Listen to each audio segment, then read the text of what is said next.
अस्सलाम वालेकुम। मेरा नाम आसिफ इकबाल भुट्टा है और हम जो है बाबा केमिस्ट्री के प्लेटफॉर्म से एटम को डिस्कस कर रहे हैं। पिछले लेक्चर्स की तरतीब के मुताबिक आज जो है एटॉमिक नंबर, एटॉमिक मास को हमने डिस्कस किया था। आज उससे अगली बात क्वेश्चन आता है, why an atom is a neutral particle।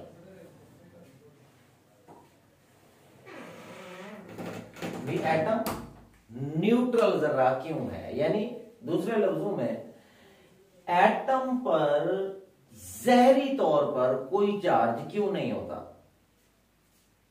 वैसे एटम के अंदर चार्ज तो दोनों है, प्रोटॉन्स पॉजिटिव चार्ज वाले हैं, ये न्यूक्लियस में होते हैं, और इलेक्ट्रॉन्स नेगेटिव चार्ज पार्टिकल हैं, ये न्यूक्लियस के गिर्द शेल्स में होते हैं।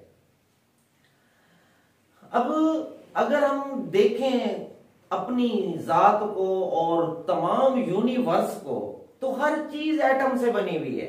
यानी जो चीज हम खाते हैं, जो चीज हम पीते हैं, जिस चीज का हमने लिबास पहना हुआ है, दे आर एटम्स। और जिस चीज से हमें वास्ता है,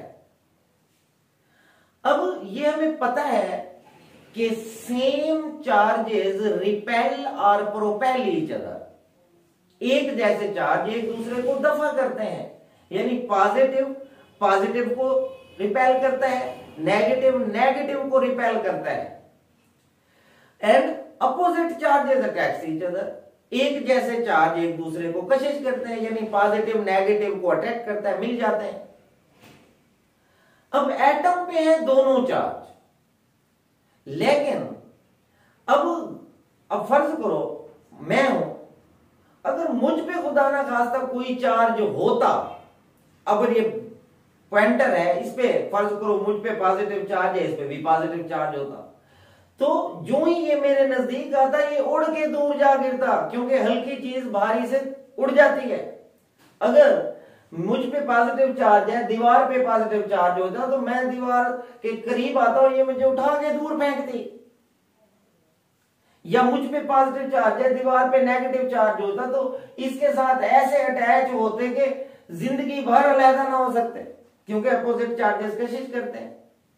या पॉइंटर पे पॉजिटिव चार्ज होता, मुझ पे नेगेटिव होता, ये ऐसा जुड़ता हाथ पे कि अलग ही ना होता। लेकिन ऐसा नहीं होता। जो चीज हम खाते हैं हमें उस पर चार्ज महसूस नहीं होता, पानी वगैरह हम पीते हैं हमें चार्ज महसूस नहीं होता, लिबास हम पहनते हैं हमें चार्ज महसूस नहीं होता। गर्ज जो भी जिंदगी के अंदर काबिल इस्तेमाल चीज है या जिससे हमें वास्ता है, सब एटम से बनी है। लेकिन एटम के अंदर हैं तो दोनों चार्ज, जहरी तौर पे एटम पे कोई चार्ज नहीं होता। क्यों?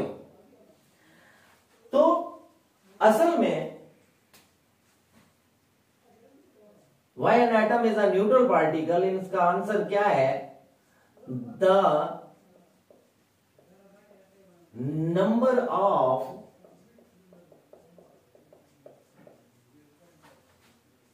positively charged particles,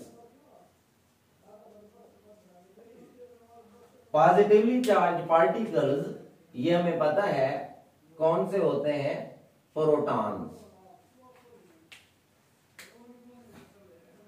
is always equal to the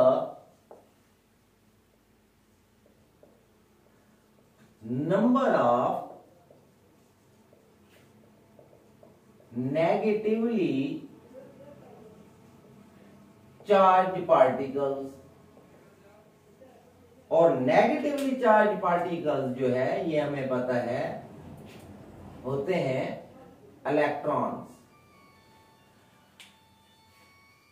अब ये बात हमने पहले भी कही थी एटॉमिक नंबर की डेफिनेशन के टाइम, कि केमिस्ट्री ने शर्त रखी हुई है कि आजाद हालत में, आइसोलेटेड एटम में जितने पॉजिटिव चार्ज वाले प्रोटॉन होंगे उतने ही इलेक्ट्रॉन होंगे, और इन्हीं को हमने एटॉमिक नंबर कहा था, द नंबर ऑफ प्रोटॉन और द नंबर ऑफ इलेक्ट्रॉन। तो ये वही बात है कि जितने एटम में प्रोटॉन्स होंगे पॉजिटिव चार्ज वाले, उतने ही इलेक्ट्रॉन्स होंगे। लेकिन these equal but opposite charges cancel the effect of each other के ये हैं बराबर पॉजिटिव और नेगेटिव वाले, लेकिन एक दूसरे का असर खत्म कर देते हैं। That's why an atom have no charge physically.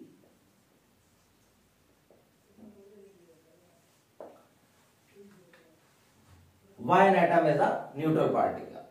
अब सिंपल इसका आंसर क्या, फर्ज करो हम एग्जांपल देते हैं। अब हम कहते हैं, सिंपल एग्जांपल हमने कल भी दी थी एटॉमिक नंबर के टाइम, हाइड्रोजन का एटॉमिक नंबर है 1। यानी हाइड्रोजन में प्रोटॉन भी एक है, इलेक्ट्रॉन भी एक है। अब प्रोटॉन पॉजिटिव 1 है, इलेक्ट्रॉन नेगेटिव 1 है। इलेक्ट्रॉन पे नेगेटिव चार्ज है और प्रोटॉन पे पॉजिटिव चार्ज है, जो कि 1 है। और मैथ्स के रूल के मुताबिक +1 -1 cancel the effect of each other, यानी +1 -1 एक दूसरे का असर खत्म कर दें, इक्वल टू 0। इसीलिए हाइड्रोजन पे कोई चार्ज नहीं होगा। इसी तरह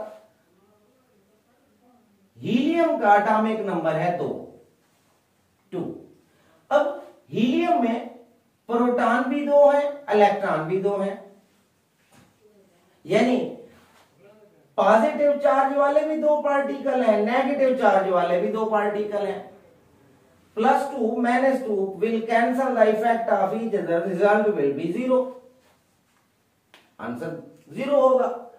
तो यही रीजन है कि इक्वल बट अपोजिट चार्जेस, कि ये हर एटम की कहानी है। 1 से लेकर 118 तक एटम्स के एटॉमिक नंबर होते हैं। अब फर्ज करो एक एटम है, उसका एटॉमिक नंबर है 10। अब उसमें 10 प्रोटॉन होंगे, 10 इलेक्ट्रॉन भी होंगे।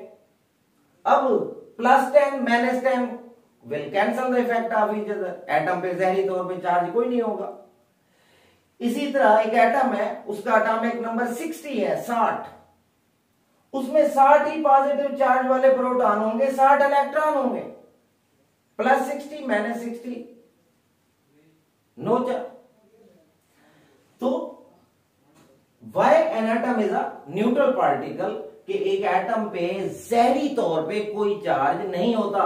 एटम के अंदर होते दोनों चार्ज हैं, लेकिन फिजिकली वो न्यूट्रल है, कोई चार्ज नहीं रखता। क्यों नहीं रखता? ये उसका आंसर है कि जितने प्रोटॉन है उतने ही इलेक्ट्रॉन है एटम में, और ये है तो तादाद में बराबर, these equal but opposite charges, लेकिन है मुखालिफ, एक पे पॉजिटिव है, एक पे नेगेटिव है।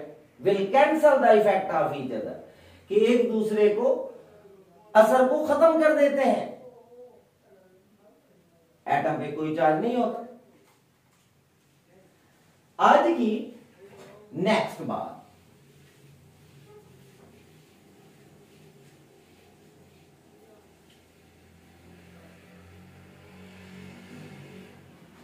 अब बात यह है कि एटम के अंदर प्रोटॉन्स और इलेक्ट्रॉन्स,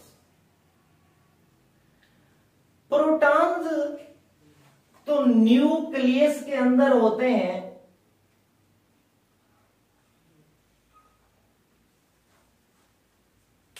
न्यूक्लियस एटम के अंदर एक इंतहाई छोटी सी जगह है, ना होने के बराबर एटम के साइज के मुकाबले में। ये मैंने आपको बताया था, क्रिकेट ग्राउंड और मटर का दाना मिसाल बताई थी कि मुकम्मल क्रिकेट ग्राउंड को आप एटम समझ लें, तो अगर उसके सेंटर पिच पे जाके आप मटर का दाना, सीड ऑफ अ पी जो हम खाते हैं वो रख दें, वो उसका न्यूक्लियस होगा। और मटर का दाना न्यूक्लियस का साइज है, और मटर के दाने के अलावा जितना भी क्रिकेट ग्राउंड है वो उसका एक्स्ट्रा न्यूक्लियस है। अब बात यह है कि प्रोटॉन तो है छोटी सी जगह में बंद पार्टिकल्स है। अब इलेक्ट्रॉन हमने कहा ये न्यूक्लियस के गिर्द शेल्स के अंदर, ऑर्बिट्स के अंदर गर्दिश करते हैं। अब ये हमें कैसे पता चलेगा कि किस एटम के कितने शेल्स हैं और उनमें कैसे इलेक्ट्रॉन भरने हैं? एक एटम है, उसका एटॉमिक नंबर है 20। अब 20 वाले के कितने शेल बनेंगे और किस शेल में कितने इलेक्ट्रॉन आएंगे? एक एटम है, उसका एटॉमिक नंबर है 90। 90 वाले के कितने शेल्स बनेंगे और उसके कौन कौन से शेल में कितने इलेक्ट्रॉन आएंगे? तो ये चीज आज हमने सीखनी है। तो इसके लिए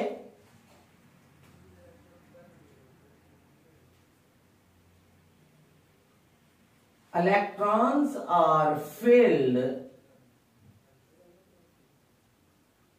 into shells by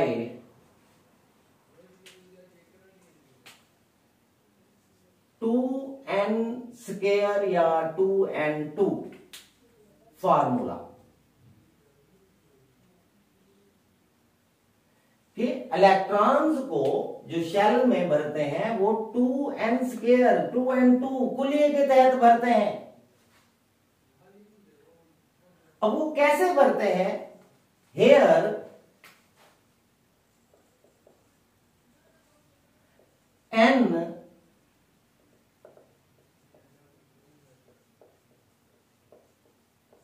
represents the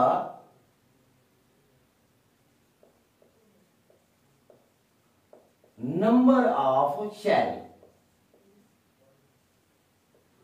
कि यहां कुलिये में n से मुराद शेल का नंबर है। अब वो कैसे, इसकी डिटेल, सपोज 1 और 10 के दरमियान हम कोई सा मर्जी डिजिट ले लेते हैं, सपोज वो है 7। अब एक एटम है, उसका एटॉमिक नंबर है 7, मतलब उसके अंदर 7 प्रोटॉन है और 7 इलेक्ट्रॉन है, क्योंकि एटॉमिक नंबर प्रोटॉन्स की तादाद या इलेक्ट्रॉन की तादाद होती है। प्रोटॉन्स तो हमने न्यूक्लियस में लिख देने। अब 7 इलेक्ट्रॉन्स के लिए कितने शेल बनेंगे और कौन से शेल में कितने इलेक्ट्रॉन होंगे? अब ये हमें बताएगा 2n2 फार्मूला। अब चेक करते हैं, सपोज ये हमने लगाया पहला शेल। अब फर्स्ट शेल में कितने इलेक्ट्रॉन हम लगा सकते हैं मैक्सिमम? ये हमें कुलिया बताएगा 2n square, n for number of orbit, shell का नंबर है। पहला शेल लगाया है तो n की जगह हम 1 पुट कर देंगे, 2n की जगह शेल का नंबर 1। अब 2n का स्क्वायर है, लिहाजा 1 का भी स्क्वायर हो जाएगा, 1 का मुरब्बा। अब 1 इसको मैथ के मुताबिक सॉल्व करें, 1 स्क्वायर 1 ही होगा और ये मल्टीप्लाई हो रहा है 2 के साथ, 2 1 जा 2, यानी पहले शेल में मैक्सिमम हम 2 इलेक्ट्रॉन दे सकते हैं। 2 से कम 1 भी लगा सकते हैं, लेकिन हद 2 है, ये हमें फार्मूला बताता है। तो 7 में से 2 इलेक्ट्रॉन हम फर्स्ट शेल में दे देंगे। अब 7 में से 2 को फिल कर लिया। अब फिर लगाएंगे हम सेकंड शेल, दूसरा शेल। अब दूसरे में कितने आते हैं? 2n स्क्वायर हमें फार्मूला बताएगा, 2n for number of orbit, जो कि दूसरा दायरा हमने लगाया है, तो n की जगह 2 लिख देंगे, 2 का स्क्वायर। अब मैथ के मुताबिक सॉल्व करें, 2 का स्क्वायर होता है 4, 4 2 के साथ मल्टीप्लाई होगा, 4 2 8, यानी फार्मूले के मुताबिक सेकंड शेल में ज्यादा से ज्यादा 8 इलेक्ट्रॉन आ सकते हैं, जबकि हमारे पास जो केस है वो था टोटल 7। अब पहले शेल में 2 आते हैं, 7 में से 2 हमने भर लिए, बाकी रहते हैं 5, जबकि कुलिये के मुताबिक सेकंड शेल में 8 लगा सकते हैं, लेकिन हमारे पास टोटल 7 था। 7 में से 2 हमने पहले शेल में भर दिए फार्मूले के तहत, बाकी 7 में से 5 रहते हैं, तो लिहाजा 5 हम सेकंड शेल में लगाएंगे। तो शेल्स के जो नाम है ये अंग्रेजी अल्फाबेट के से स्टार्ट होते हैं। पहले शेल का नाम हमेशा के होता है, और शेल्स को हमेशा count outwards from the nucleus, भी न्यूक्लियस से बाहर की तरफ, भी जो न्यूक्लियस के करीब है वो पहला शेल होगा, जो उसके बाद है दूसरा होगा, उसके बाद तीसरा होगा। ये नहीं करना कि शेल भर ले और बाहर से अंदर की तरफ गिनना शुरू कर दे, भी 1 2 3। तो 7 के लिए फर्स्ट शेल में इसके के 2 इलेक्ट्रॉन, सेकंड शेल के बाद एल आता है, एल के अंदर 5 इलेक्ट्रॉन। तो एटॉमिक नंबर 7 वाले को हम यू बनाएंगे कि शेल्स के जो नाम है वो के से शुरू होते हैं और के से ऑनवर्ड, जैसे अल्फाबेटिकल तरतीब है एबीसी के अंदर K L M N O P Q R S, इसी तरह लगाते जाएं। अब सेकंड एग्जांपल हम लेते हैं। सपोज हम डिजिट लेते हैं 10 और 20 के दरमियान कोई, सपोज वो है 17। अब एक एटम है, उसका एटॉमिक नंबर है 17। ये पहली एग्जांपल, ये दूसरी। 17 एटॉमिक नंबर से मुराद उसमें 17 प्रोटॉन है और 17 ही इलेक्ट्रॉन है। अब 17 इलेक्ट्रॉन को हम कैसे भरेंगे? तो उसके लिए कुलिये के मुताबिक पहले शेल में मैक्सिमम 2 इलेक्ट्रॉन,